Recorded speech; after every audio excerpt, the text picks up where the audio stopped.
E atenção, galera, CPC está no ar. Mais um CPC Resolve. E resolve mesmo. Vai resolver o problema das suas dúvidas, tá certo? Em relação às questões do Enem 2019.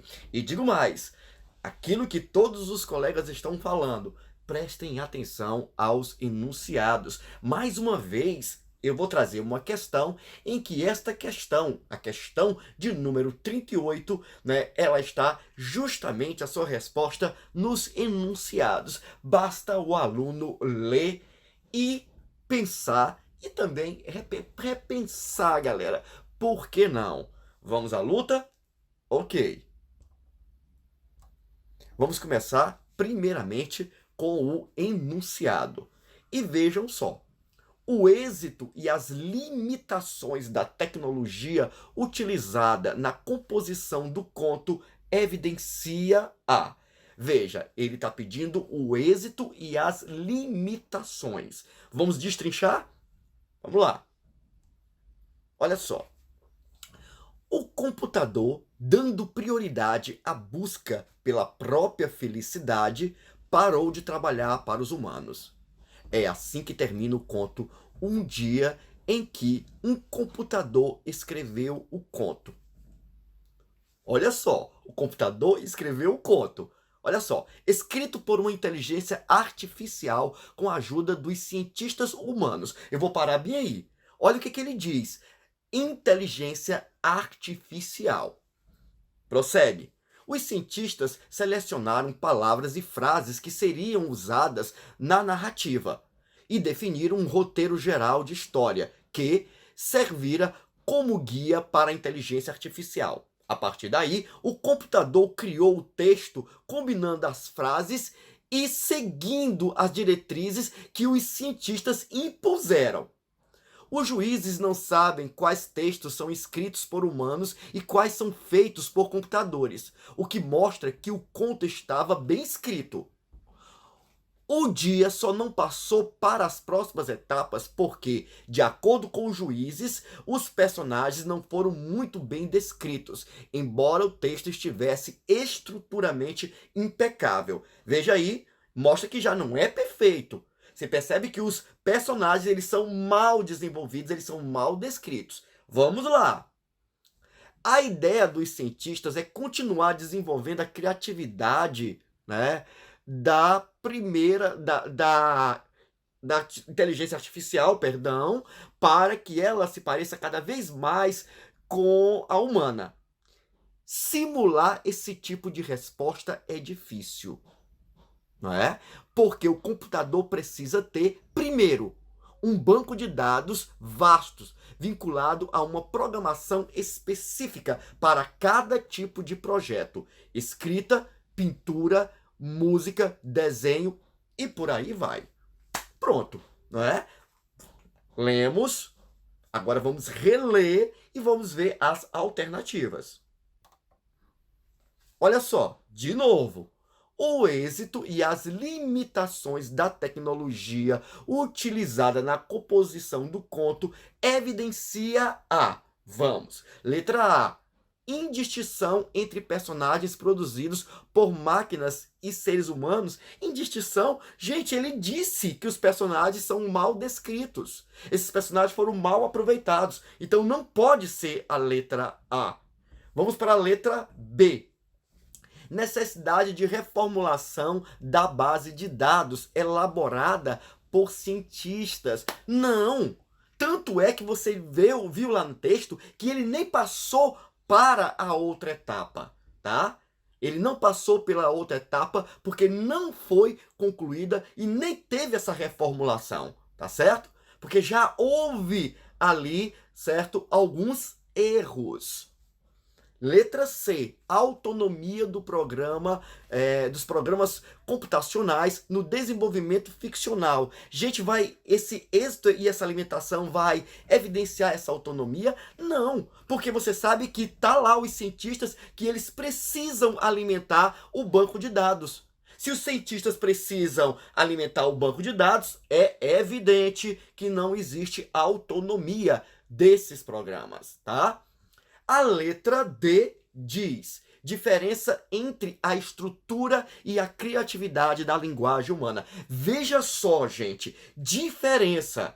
E eu acho aqui que essa palavra diferença, ela, na verdade, né, dá todo o contexto da resposta. Porque o êxito e as limitações evidenciam, claro, a diferença. Houve êxito? Houve. Você viu que, por exemplo, né, a estrutura, ela é bem trabalhada, foi impecável até, mas quando chegou, né, isso é a estrutura do texto, mas quando chegou nos personagens, você viu que houve uma deficiência na descrição dos personagens. Então teve êxito na estrutura do texto, que foi impecável, mas teve limitação na descrição das personagens, não é? Tanto que ele não foi para a outra etapa. Portanto, olha aí, galerinha, portanto, deixa eu mostrar aqui para vocês, seria a letra D, certo? Até porque, veja,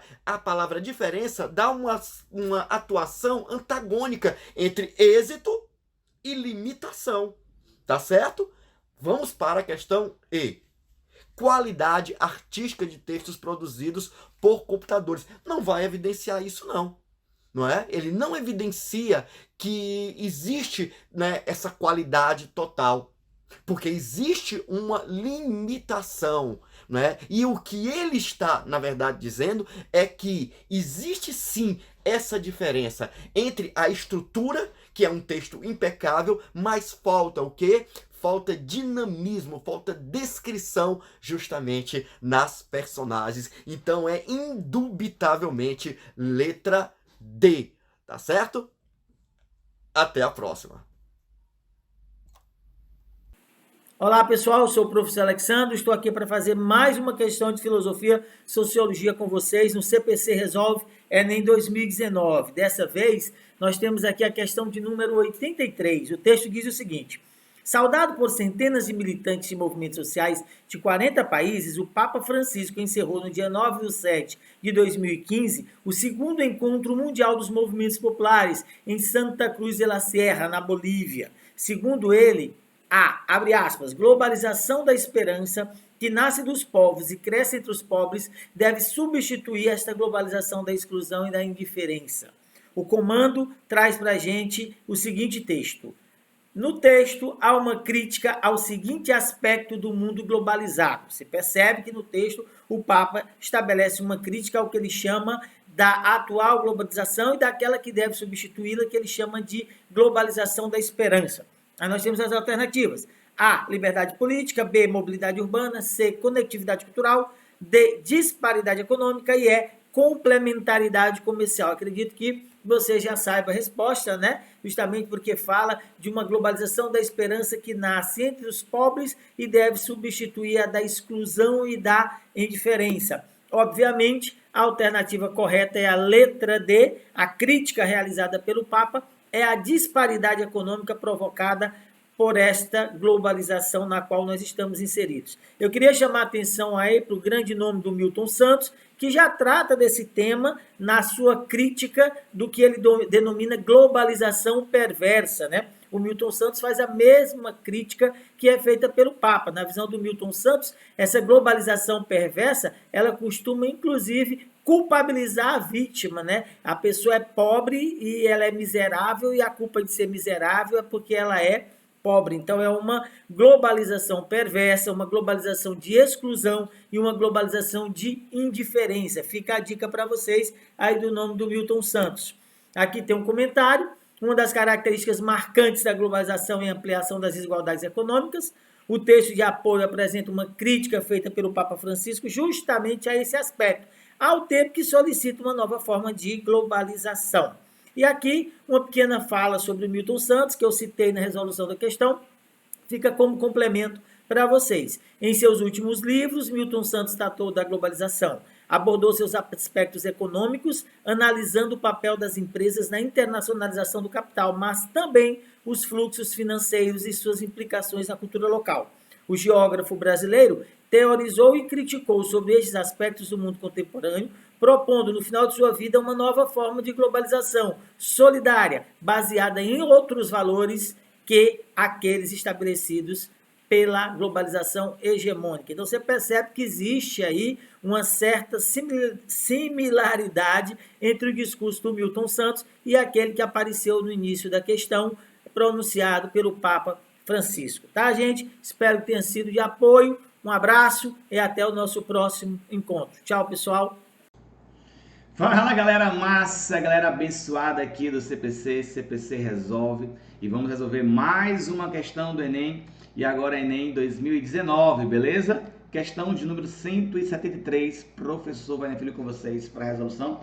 Já tô vendo que é uma questão de probabilidade, hein, turma? Enem adora probabilidade, adora. Vamos lá, então.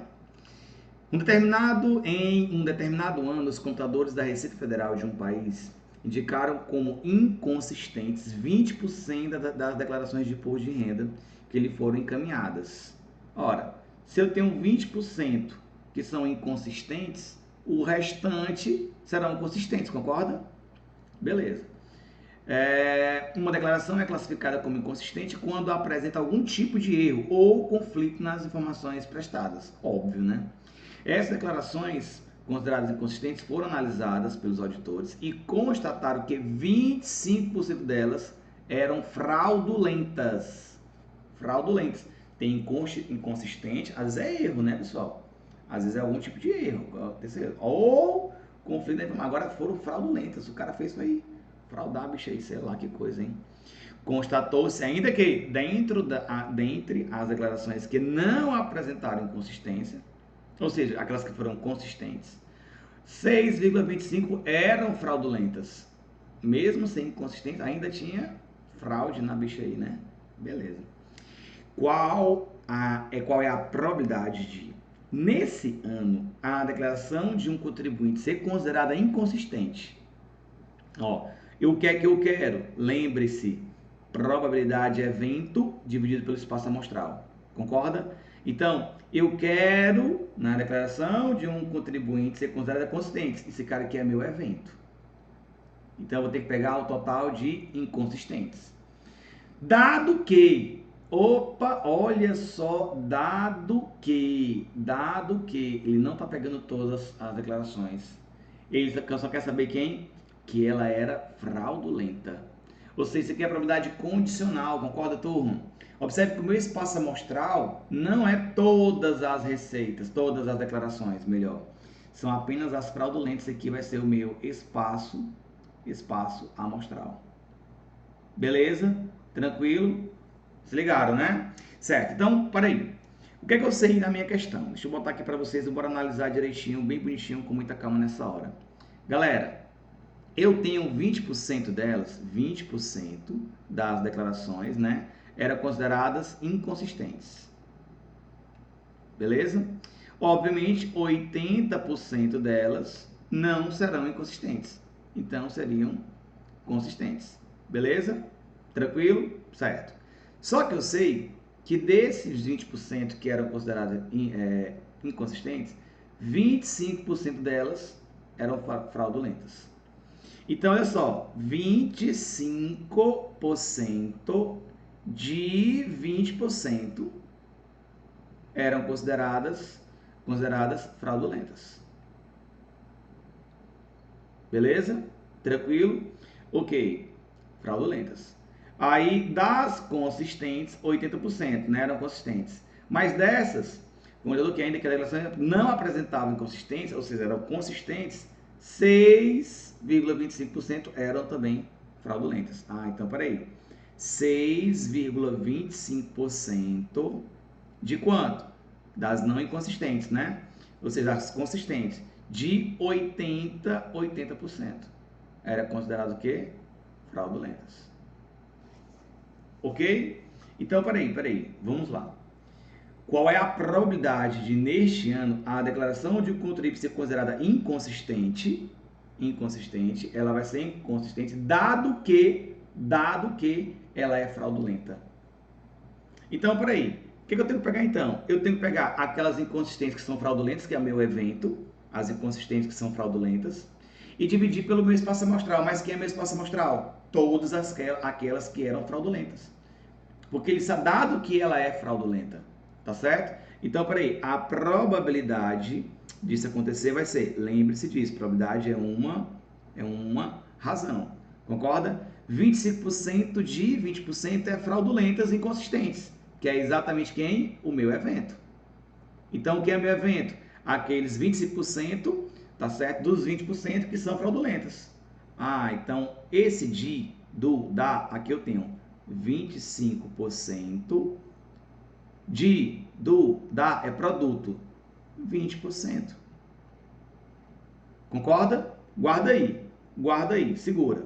Isso é meu evento. Agora, quem é o meu espaço amostral? É todas aquelas que eram fraudulentas, ou seja, as inconsistentes, mas também vou calcular aqui também as consistentes. Então, aqui eu vou ter que colocar os 25%, presta atenção, 25% de 20%, mais quem? Aquele 6,25%. 6,25% de 80%. Tranquilo? Pronto. O que vão fazer? Vocês concordam comigo que quando eu fizer esse produto bem aqui, ó, 25 vezes 20 dividido por 100 vezes 100, ou seja, será 100 ao quadrado, né? Não é? É ou não é? Presta atenção. Aqui, pessoal, é a mesma coisa, ó. Aqui eu tenho 100 ao quadrado, aqui também eu tenho 100 ao quadrado. Como é o mesmo denominador de soma de frações, vou colocar no mesmo denominador. 100 ao quadrado. Ah, aqui vai ficar 25 vezes 20 mais 6,25 vezes 80. Ei, concorda comigo que esse 100 ao quadrado embaixo e o 100 ao quadrado lá em cima, no denominador, vai embora, ó. Porque eu vou ter divisão de fração, pega a primeira e multiplica pelo inverso da segunda. Concorda? Esse cara vai embora. Beleza? Agora eu vou ter que fazer essa continha aqui, ó. Essa continha aqui é o básico. Vou ter que fazer a conta. Vamos lá. Eu vou ter 25, que é só braço. Agora é educação física, né? 25 vezes 20 sobre 25 vezes 20 de novo. Vamos lá multiplicar, bora multiplicar. 25 vezes 20, pessoal. Dá quanto? Me ajuda. 25 vezes 20, bora multiplicar. Ora, 25 vezes 2 dá 50, com o zero, acompanhando o zerozinho, certo? Então eu vou ter aqui, ó, 25 vezes 20, 25 vezes 2, 5, 50, acompanhado do zero, 500. Aqui é a mesma coisa, 500, aqui vai ser 500, mais. Galera, eu quero 6,25 vezes 80. Concorda que esse zero do 8 faz com essa vírgula de uma casinha para cá? Então, o produto que eu vou fazer é 62,5 vezes quanto? Vezes 8. 8 vezes 5, 40, vai 4.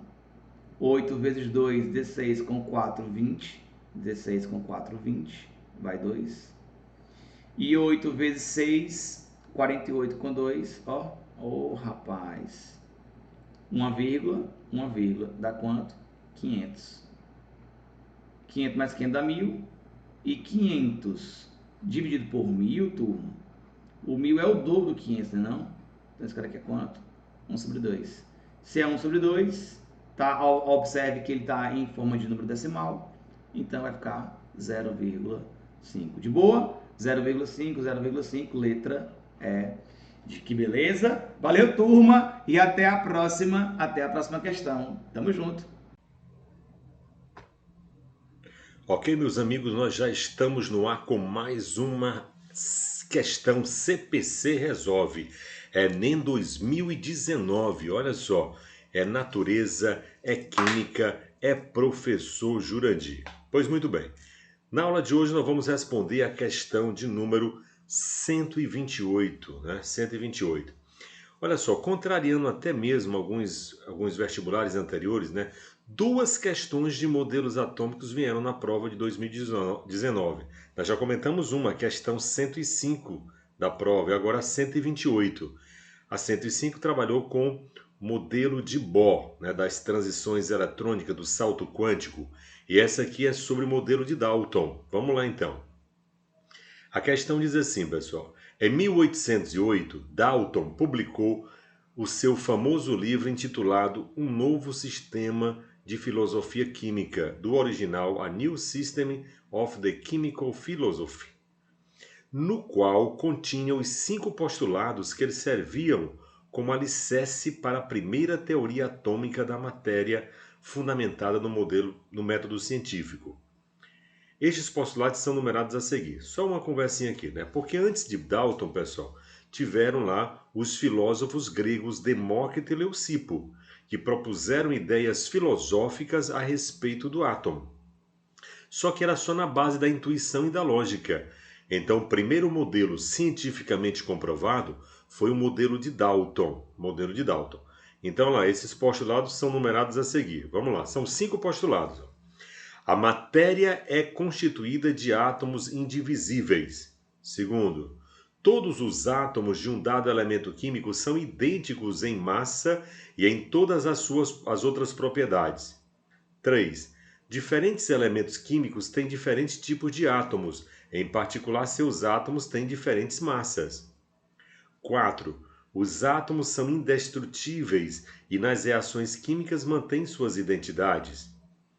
5. Átomos de elementos combinam com átomos de outros elementos em proporção de números inteiros pequenos para formar compostos. Bom, então isso aí foram os 5 postulados intitulados por Bohr. Então vamos ver o que ele quer. Após o modelo de Dalton, outros modelos baseados em outros dados experimentais evidenciaram, entre outras coisas, a natureza elétrica da matéria, que isso aí, falou em natureza elétrica, é o modelo de Thomson, a composição e organização do átomo, modelo de Rutherford-Bohr, e a quantização de energia do modelo atômico, que é o modelo atômico atual. Com base no modelo atômico atual, que descreve o átomo, qual dos postulados de Dalton ainda é considerado correto? Olha só que questão bonita, pessoal. Ele quer saber o que o Dalton falou que é válido até hoje. Porque nós fizemos aí todo aquele resumo de modelo atômico, não é isso?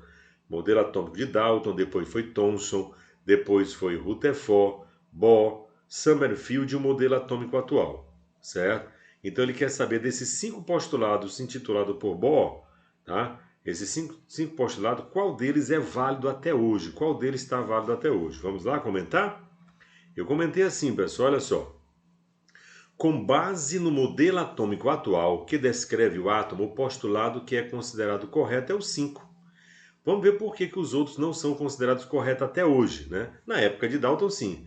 Diz o seguinte, atualmente os átomos são divisíveis... Quando ele coloca bem aqui, vamos lá, já aqui está o comentário, ó. Primeiro, a matéria é constituída por átomos indivisíveis. Isso para os dias atuais, pessoal, não é válido, porque nós sabemos que o átomo é perfeitamente divisível, certo? Então, atualmente os átomos são divisíveis e não indivisíveis, como o Dalton propôs. Então, um está errado. Vamos ver o segundo postulado, ó. Olha só. Todos os átomos de um dado elemento químico são idênticos em massa e em todas as outras propriedades. Olha o que eu comentei aqui, ó. Tá? Olha só. Você tem lá, atualmente existe o conceito de isótopos. O que são isótopos, pessoal? Átomos de um mesmo elemento químico, mas são diferentes entre si. Certo? Então, quando o Dalton diz que os átomos são iguais entre si de um mesmo elemento químico, está errado para os dias atuais, por conta dos isótopos. E o que são isótopos? Átomos de mesmo número atômico, se é o mesmo número atômico, é o mesmo elemento químico, mas as massas são iguais, o número de nêutrons massa é diferente, né? O número de nêutrons é diferente. Então, são átomos diferentes, pessoal. São átomos diferentes de um mesmo elemento químico. Vamos ver por que o 3 não é considerado até hoje, ó. Diferentes elementos químicos têm diferentes tipos de átomos. Em particular, seus átomos têm massas diferentes. Isso está errado por conta dos isóbaros, pessoal. O que são isóbaros? Átomos diferentes, mas com o mesmo número de massa. Então, eu posso ter átomos de elementos químicos diferentes com a mesma massa. São os isóbaros. E por que o 4 está errado até hoje? Vamos ver o 4. Átomos são indestrutíveis e nas reações químicas mantêm suas identidades. Olha só. Os átomos podem ser divididos, pessoal, então não é indestrutível. E numa reação química, os átomos transformam em íons, cátions, ânions, né? E podem formar moléculas. Então eles não mantêm as mesmas identidades. O que ele dizia lá, em uma reação química, não há formação de novos átomos. O que há é uma recombinação dos mesmos. Mas nós podemos ter átomos diferentes, né? Cátions, íons, né? E o 5 é o que está valendo até hoje. Vamos ver o que é o 5, ó. Átomos de elementos combinam com átomos de outros elementos químicos em proporções de números inteiros menores para formar compostos. Essa é a famosa lei de Dalton, pessoal. Olha só. Átomos de elementos combinam com átomos de outros elementos em proporção de números inteiros pequenos para formar compostos. Esse postulado ainda é válido até hoje, é a famosa lei de Dalton. Lei de Dalton é uma lei ponderal. Dalton baseou seu modelo nas leis ponderais, são as leis que regem as massas em uma reação química. Só para lembrar, pessoal, o átomo de Dalton é esférico, maciço, indivisível e indestrutível. Falou em Dalton, falou o quê? Em bola de bilhar. Falou em Dalton, falou em leis ponderais, certo? Leis ponderais. Então aí, ó, a resposta só pode ser a letra E. Então tá aí, pessoal, é CPC Resolve, é NEM 2019, é natureza, é química, é professor Jurandir.